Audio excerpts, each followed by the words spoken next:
Okay, guys, so this story dates back to when I was younger, and I met this girl. Her name is Susan. Well, we're gonna call her Susan.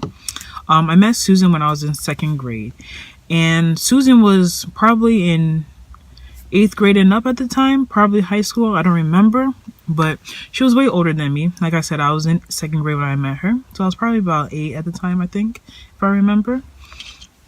And Susan was someone that I looked up to. She was, like I said, she was older than me. She was probably in high school at the time. And what was I gonna say? Oh, yeah. She was eighth grade and up at the time. Sorry, I forgot my train of thought at the time because this story is old, so I have to remember everything. So she was in eighth grade and up at the time, and I was in second grade when I met her. And we went to a private school together, a Christian school. And this school had ages kindergarten, I think pre-K and up, pre-K up to like 12th grade, senior year of high school, so up to high school, so pre-K to high school. And when I met Susan when I was in second grade, she was someone that I looked up to. She was on the basketball team. She was older than me. She used to come meet the little kids and hang out with them. And so I really kind of grew an attachment or somewhat of a bond towards her. To her. And so I met Susan in second grade. And as years went by, she spent time with me. She basically took me in as a little sister, or so I thought at the time. And we used to hang out after school. She used to do my hair and everything. We used to call on the phone all the time. We used to be on the phone all the time, you guys. Sorry, I need a tissue. But we used to talk on the phone all the time. And in the process of getting to know her, of course, we talked about this is where the catfish story really begins, y'all. So we would talk about do you have any siblings or your family life? Just simple questions, getting to know each other. So Susan told me that she has siblings, right? And she told me that she had about 4 to 8 siblings. And mind you, like I said, she was someone I really looked up to, I really cherished, I really admired. So I really looked up to her and I believed almost everything she says. Of course, me being young. Backtrack a little bit. When we started getting really, really close, at that time I was in 8th grade now. Where did I just leave off? Oh, so she was getting in the process of getting to know me, and I was in the process of getting to know her. And like I said, I really admired her, so I believed everything she said. Like she was a freaking idol or god or whatever you want to call it. I mean, not a god, but like a role model. Let's put it that way. That's a better word. And like I said, I really believed in this girl. I really trusted her. And like I said, I was in the 8th grade at the time, and at this time she was definitely in high school, probably a junior and senior high school. And I thought that like I said, I thought that she was probably the best thing in the world at the time. And I grew an attachment to her. So like I said, when I met her in 2nd grade, and she was on the basketball team. So when I used to look at her young, am I wording this right? So when I was in 2nd grade, to backtrack a little bit, she was on the basketball team, and looking at her being on the basketball team, I really looked up to her to the point that I was like, you know what, I want to try out for basketball. I want to play basketball too, because she was really good. So I was like, you know what, I want to play basketball too. And like I said, the school was pre-K to senior high school, or 12th grade, whatever you want to call it. But she used to come in the gym too and play with the little kids as she was walking to class. She'll go cut through the gym and probably play with the little kids, and me being one of the little kids at the time, she used to play with me and say hi to me. So like I said, I grew an attachment to her, and I used to look up to her and think to myself that, you know what, I want to join a basketball team. So again, now we're fast forwarding to where we left off initially. So now I'm in the 8th grade, and we were in the process of getting to know each other. She was in a junior or senior in high school at the time. And at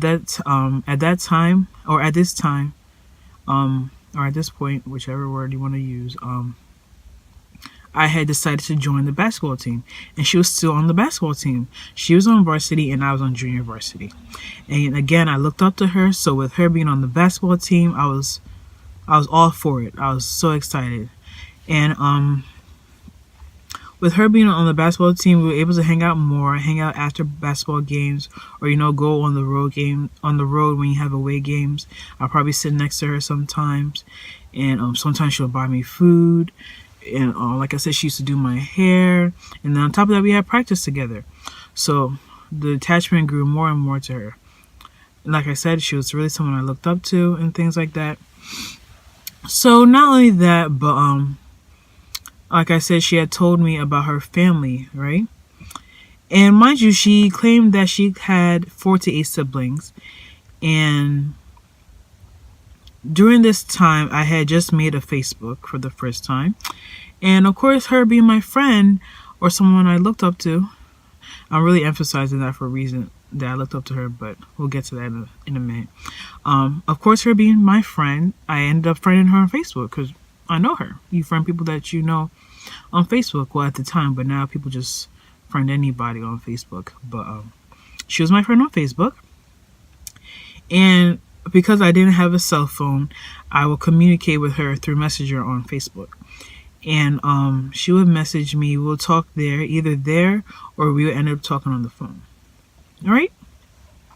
So she would, as we used to talk on the phone, she would ask to hang out with me, or ask if she wants to meet. It asked me if I want to meet her family. And mind you, she's older than me. I was in 8th grade. I had no car. And not only that, but I was younger than her. So I had no freedom to just get up and leave or go out and do as much as she would like me to do, or for us to do or hang out. And she'd be like, oh, can't you just leave? Or can't you just tell your parents that, you want to hang out, you want to do this, or go to the mall? Or she was like, oh, can't you just take the bus? Or, little things like that. Mind you, I'm an African child. You don't just get up and tell your parents that, oh, I'm leaving or I'm going to do this. It just, that doesn't work. You don't want to do that in the African household, right? So not only that, but, so that didn't work. The hanging out and stuff didn't work as much as I would like for it to work, and didn't work for her as well. So not only that, that's part 1 of that little situation. And then part 2 is when we used to talk on the phone or on Messenger or on Facebook or whatever, when we were talking, she would contact me or say that, hey, do you want to meet my family? Do you want to meet my siblings? Do you want to meet my little brothers? And I'll just be like, oh, sure, I guess, sure, I'll meet your family. We're friends. Why not? But at that time, I never even seen a picture of her family, right? The only person I ever saw was her mom, and that her mom used to pick her up all the time. And Susan not only didn't show me a picture of her family, but at one point I started to get really suspicious. I used to ask her, where's your siblings in the car? Are they in the car? Are they going to come out? How come they don't come pick you up? And of course, it will be one excuse or the other. And things just wouldn't, when things aren't adding up? Yeah, things weren't adding up. So not only did I not see her family, not only did I not see a picture, right?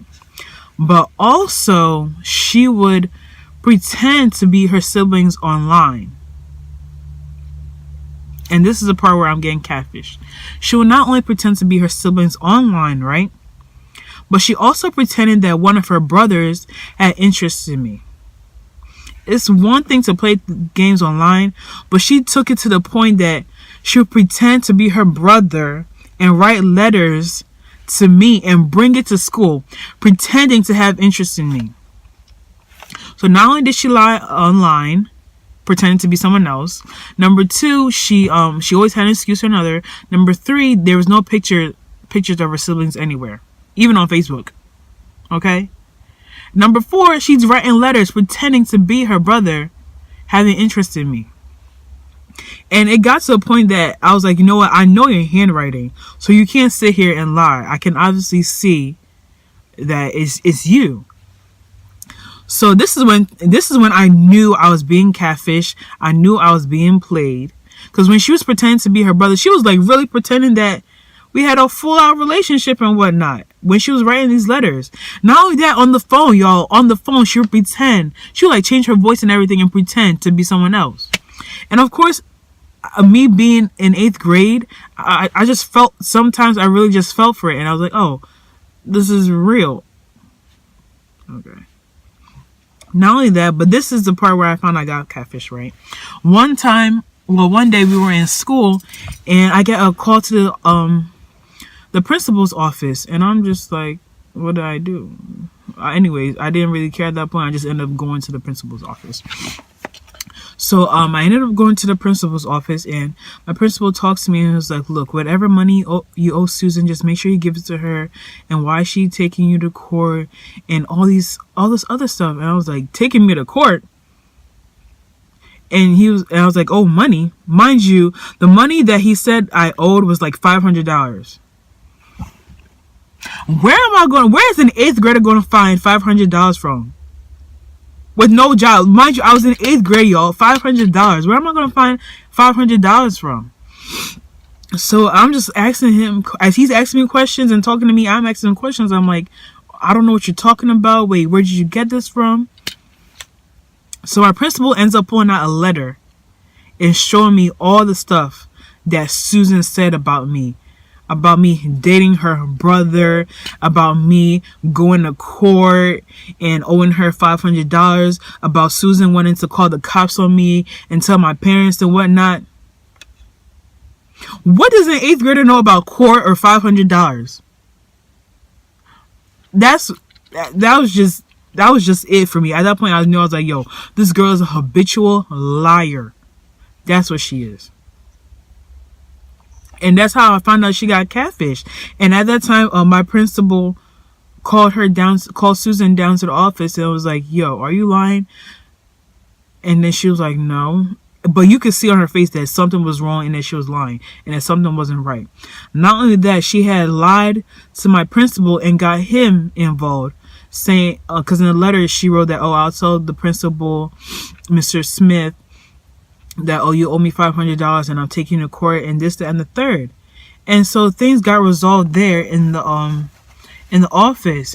And then after that day we left, I didn't even talk to her. I didn't call her. I didn't do anything after that. I was just like, are you kidding me? I was so embarrassed. I was so embarrassed, y'all. But yeah, after that, I didn't talk to her. I didn't call her. I didn't see her. And it's been years now. But yeah, that's what happened.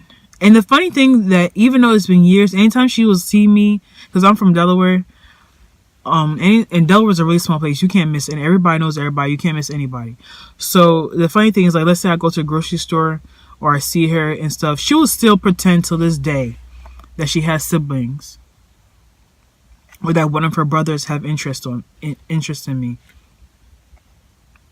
It's just sad. It's just sad that I got played as a little girl in 8th grade, poor 8th grade me, believing that this person is the best thing in the world. Not only that, I was embarrassed. And it's just sad that she's that much of a liar, you guys. But yeah, that's how I found out I got catfished. Yeah. But anyways, that comes to the end of this video. Please don't forget to like, comment, and subscribe. If you want to hear more stories, please comment down below. If you have any suggestions or anything that you want to see me do, please let me know and comment down below. And you guys have a good day. Bye.